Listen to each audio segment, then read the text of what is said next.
Assalamualaikum warahmatullahi wabarakatuh.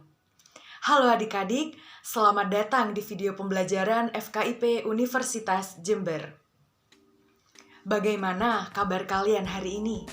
Semoga kalian tetap dalam keadaan baik dan terlindung dari COVID.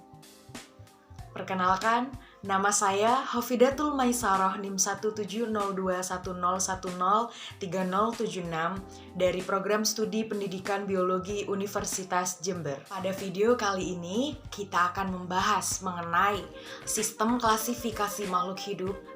Sebelum memasuki video pembelajaran, adik-adik jangan lupa untuk subscribe channel ini, kemudian like dan komen di section di bawah. Tujuan pembelajaran mengenai klasifikasi makhluk hidup yakni untuk mampu menjelaskan prinsip-prinsip dan dasar klasifikasi makhluk hidup.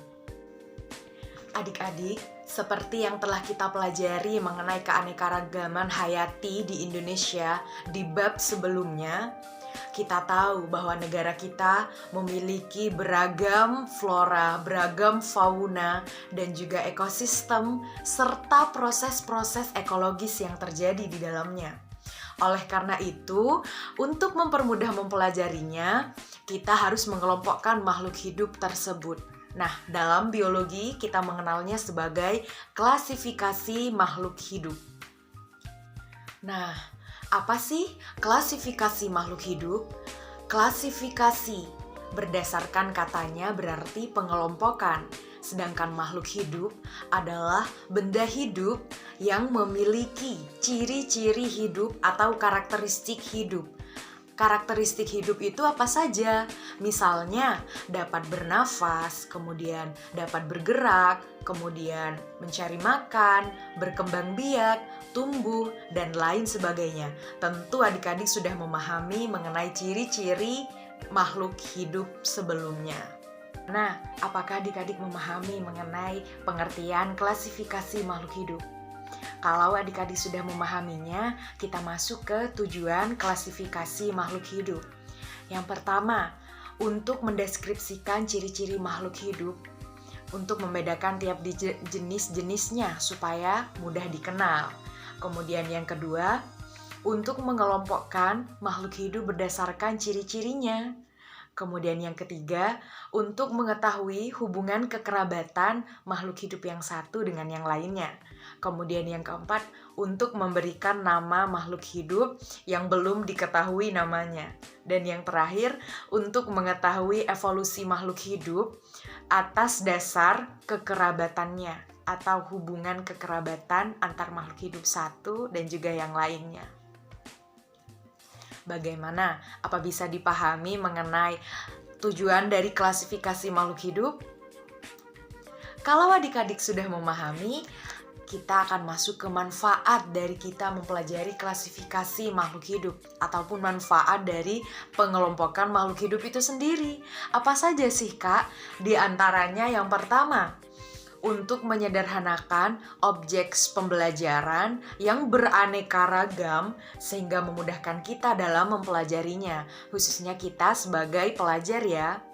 Kemudian yang kedua, untuk mengetahui hubungan kekerabatan antar makhluk hidup yang satu dengan yang lainnya.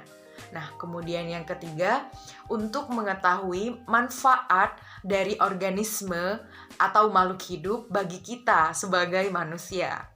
Nah, kemudian yang keempat, untuk mengetahui cara menjaga dan juga melestarikan makhluk hidup. Bagaimana adik-adik? Apakah sudah memahami mengenai pengertian, tujuan, dan juga manfaat dari klasifikasi makhluk hidup? Sepertinya adik-adik di rumah memahaminya.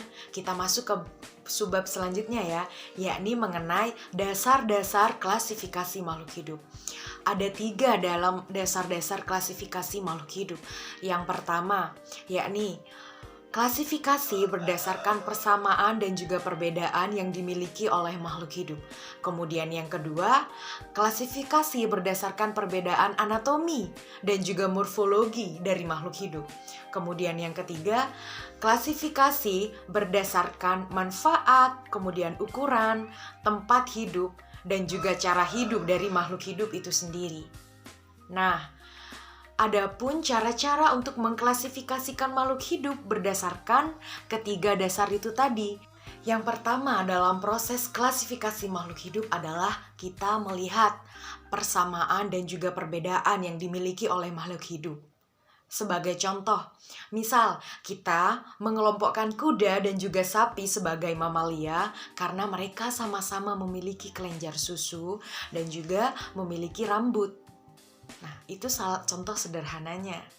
Kemudian, setelah kita mengelompokkan berdasarkan persamaan dan juga perbedaan yang dimiliki oleh makhluk hidup, selanjutnya yakni memberikan nama pada makhluk hidup tersebut.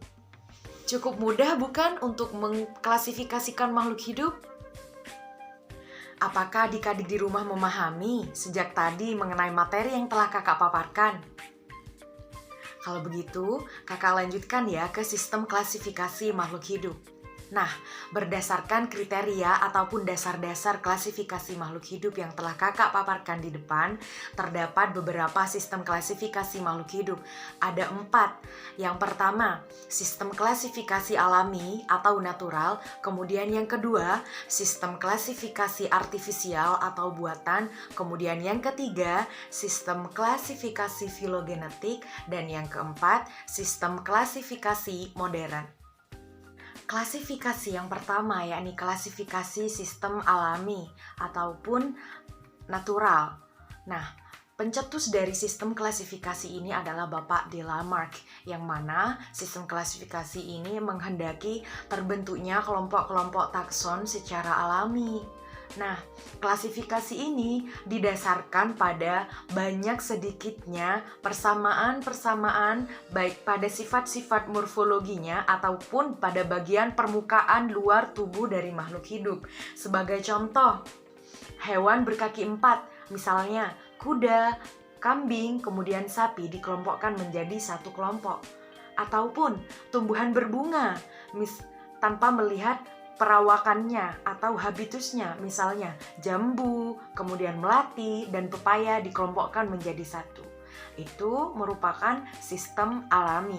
Nah, anggota-anggota yang berada dalam kelompok ini membentuk unit takson yang terjadi secara alamiah atau sewajarnya seperti yang dikehendaki oleh alam.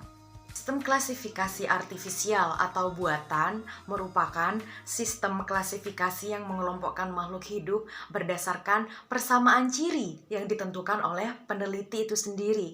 Misalnya berdasarkan keadaan ukuran ataupun bentuk tubuh makhluk hidup dan juga habitat dari makhluk hidup itu sendiri. Nah, sedangkan menurut Bapak Carolus Linnaeus sebagai penemu ataupun sebagai pencetus ataupun sebagai tokoh dari sistem klasifikasi artifisial ini, selain morfologi, selain keadaan morfologi yang disebutkan tadi, yakni dilihat dari reproduksinya.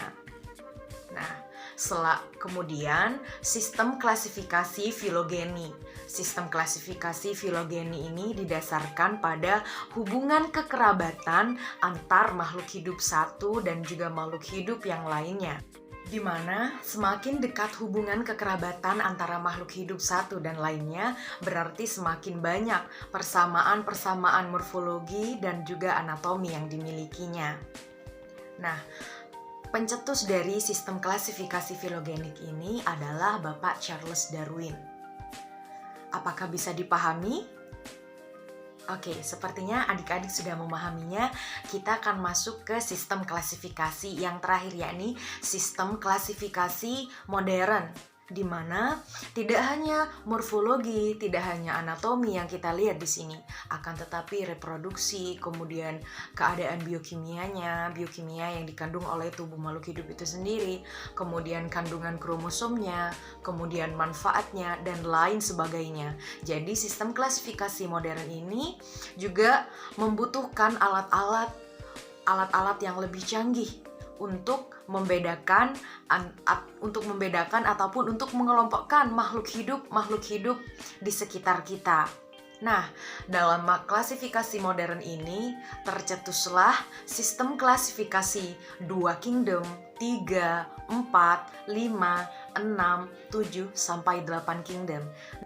Bagaimana? Apakah adik-adik sudah memahami mengenai prinsip-prinsip dan juga dasar-dasar klasifikasi dari awal, mulai dari pengertian, manfaat, tujuan, dasar-dasar klasifikasi, proses klasifikasi, dan yang barusan kita pelajari mengenai sistem klasifikasi? Baiklah, saya rasa sekian dari saya mengenai pembelajaran klasifikasi makhluk hidup pada hari ini. Semoga bermanfaat. Jangan lupa share video ini jika adik-adik merasa ini cukup bermanfaat dan cukup membantu adik-adik untuk belajar daring di rumah. Jangan lupa di like dan juga share ya ke teman-temannya. Oh iya, jangan lupa subscribe channel ini juga. Sekian dari saya. Terima kasih. Wassalamualaikum warahmatullahi wabarakatuh. See you guys on the next video. Dadah! Thank you for watching.